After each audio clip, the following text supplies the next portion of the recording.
ليس هناك أي شيء في اللقطة الماضية. لا لا لا ولا شيء. راموس لعب الكرة واصطدم باللاعب كاناليس. بعيد الكرة لرونالدو. بنزيما. رونالدو مرة ثانية. رونالدو بكرة خطيرة.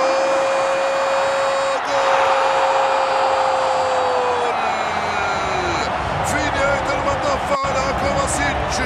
رونالدو لبنزيما. بنزيما لرونالدو. رونالدو لكوفاسيتش والجول الأول للريال. أول أهداف المباراة عند الدقيقة 37 بشق الأنفس فعلها الريال وفعلها الكرواتي كوفاسيتش الذي يسجل أول أهداف هذا الموسم مع الريال في ثاني موسم له. لعبة كم كانت رائعة بين بنزيما ورونالدو ثم كوفاسيتش في العمق في وضعية مهاجم إضافي يفتتح مجال التسجيل تحت أرجل اللاعب رولي. جول الريال عند الدقيقة 38 من عمر اللقاء. ريال مدريد جول، ريال سوسيداد 0. مباراة تصبح أفضل الآن وأجمل طبعا بعد ما سجل الريال لأن عناصر الريال.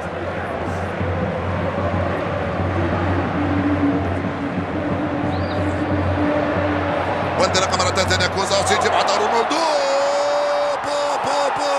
جول كوفاسيتش مسجل الهدف الأول يمنح كرة الجول الثاني لرونالدو للريال. استلمها رونالدو على خط وضعية التسلل وتوغل ببراعته وبأناقته وبهدوءه وببرودة أعصابه وبذكائه يسجل الهدف الثاني لريال مدريد في ظروف صعبة يمر بها الريال. في الظروف الصعبة متفوق بهدفين مقابل 0 فما بالك عندما يكون في أفضل أحواله وبكامل تشكيلته. رائعة التمريرة من قبل كوفاسيتش حطها لك بالمليمتر. الكرواتي للبرتغالي. البرتغالي في شباك الأرجنتيني رولي. جول ثاني لريال مدريد عند الدقيقة 5 من انطلاقة هذا الشوط الثاني من المباراة. الهدف الثالث عشر لكريستيانو رونالدو مع ريال مدريد. هذه المرة كان أمام ريال سوسيداد 2-0. فريق يلعب وآخر يسجل. هي الكرة هي هكذا. الكرة أهداف. الكرة شباك. الكرة في نهاية 90 دقيقة لن تذكر من لعب أفضل ومن ضيع ومن استحوذ بل تذكر من سجل ومن فاز في هذه المباراة. زيدان يدرك جيدا قيمة هذه المباراة. أولا للعودة إلى الواجهة بهذا الفوز وثانيا للاستثمار في تعثر إشبيليا وتعثر برشلونة ظهر اليوم. إشبيليا خسرت والبارسا تعادلت.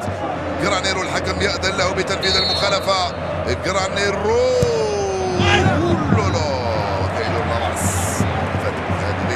جرانيرو تعرف هذا افضل مني. وانطلق على الجهه اليمنى عن طريق دانيلو مع لوكاس فاسكيز. دانيلو زاد في السرعه راح دانيلو. لوكاس فاسكيز دخل رونالدو. لوكاس فاسكيز جول.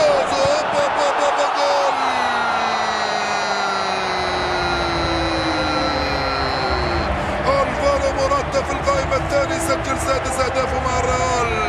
لوكاس فاسكيز هو الافضل. نعم لوكاس فاسكيز هداف وممرر في كل مرة حتى في القائمة الثانية بالمليمتر فوق راس الفارو موراتا بالراس. لم يفوت ولم يضيع وسجل جول مهم جدا بالنسبة إليه لموراتا بالدرجة الأولى لأن الريال أصلا كان متفوق ب2-0. هاي الهجمات المعاكسة السريعة اللي كنت أتحدث عنها منذ حين. في رمشة عين في 3 ثواني وصلت الكرة في اتجاه المدافع دانيلو ثم لوكاس فاسكيز ثم في القائمة الثانية الفارو موراتا يسجل بالراس جول ثالث. مرت من تحت سيريني مورولي الأرجنتيني. 3-0 صارت النتيجة للريال. فعالية ما بعدها فعالية للاعبين المدريديين أمام الباسك في هذه المباراة. الفرص التي أتيحت لهم سجلوها لاعبو الريال. موراتا في القائمة الثانية بدقة وببراعة جول ثالث لريال مدريد 3-0 قبل 7 دقائق من نهاية الوقت الرسمي للقاء.